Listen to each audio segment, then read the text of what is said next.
The test range that gave birth to high-altitude reconnaissance planes over the past 3 decades is again pregnant with the most sophisticated military systems. State Highway 375 cuts across south-central Nevada, about 150 miles north of Las Vegas.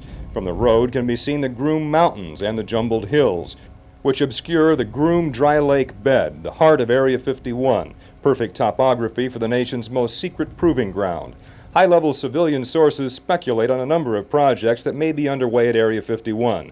Most prominently mentioned is research and development of aircraft technology capable of neutralizing radar beams.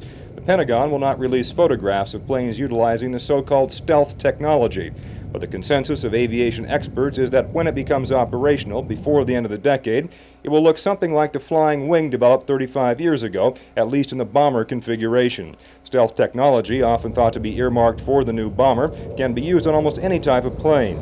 The key is that radar-reflecting metal is not used in construction. Stealth planes will be made of the type of material that goes into fishing rods and tennis rackets, a super-strong carbon epoxy. Engines would be made of metal, but would be shielded with radar-resistant synthetic and aluminum mesh. It sounds rather elementary, but details of the research are among the most protected military secrets. Lockheed Corporation has been a prime contractor for Stealth, the same company that developed high-altitude reconnaissance planes at Area 51. Other projects may include work on new optical guidance systems that will provide precision accuracy for missiles fired from U.S. warplanes, accuracy to be essential if a ground war ever erupted in Europe, where friendly and hostile troops could be fighting at close range. Area 51 is also thought to deploy Soviet MiG fighters for test purposes. It's speculated that the latest U.S. electronic technology may be added to the MiGs to test their capabilities if equipped with state-of-the-art gear. Lieutenant General Robert Bond may have taken off in a MiG from Area 51 for a flight that ended in a fatal crash in the adjacent Nevada test site last April.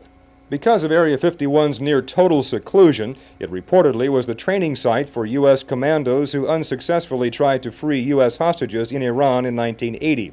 While facts about Area 51 programs cannot be confirmed through the military, the townsfolk in Alamo, the nearest community, say they've seen an influx of newcomers who work at Area 51.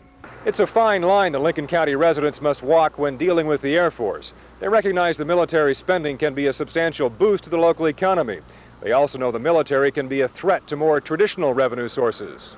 Especially upsetting is what many are calling a land grab next to Area 51. When we found this out, it extremely upset us. We couldn't believe that we were going to be handled that way. More of Area 51, the 30-year secret tomorrow. Richard Urey, Eyewitness News 8.